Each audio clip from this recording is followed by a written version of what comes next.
আজি আমি একেলগে আহিছো লিংগ আধাৰিত হিংসাক অন্ত কৰিবৰ বাবে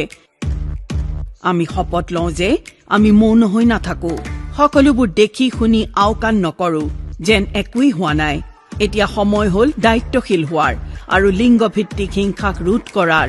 আমি শপত লওঁ যে আমি পদক্ষেপ ল'ম মনে মনে থিয় হৈ কেৱল চাই নাথাকো আমি সহ্য নকৰো সেই হিংসা যি আমাৰ সন্মুখত হ'ব যাক দেখা পাম শুনা পাম বা অনুভৱ কৰিম এবাৰো নহয় কোনো পধ্যেই নহয় আমি শপত লওঁ যে আমি আগুৱাই আহিম মাত মাতিম আমি পীড়িতসকলক দোষ নিদিওঁ আৰু এক নিৰাপত্তা সন্মতি আৰু বিশ্বাসৰ পৃথিৱী গঢ়িম কাৰণ লিংগ ভিত্তিক হিংসাৰ বাবে কোনো অজুহাত থাকিব নোৱাৰিব ঘৰুৱা হিংসা আত্মীয়ৰ পৰা হিংসা কৰ্মক্ষেত্ৰসমূহত হোৱা হিংসা অনলাইন হিংসা পিছ লোৱা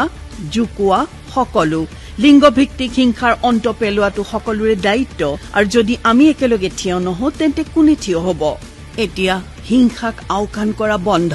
এতিয়া সময় হ'ল হিংসাক আক্ৰমণ কৰাৰ এতিয়া সময় হ'ল হিংসাক অন্ত পেলোৱাৰ উঠাওক হাত আৰু শপত লওক হিংসাৰ চিন মুকাম থাকিবলৈ দিয়া নহ'ব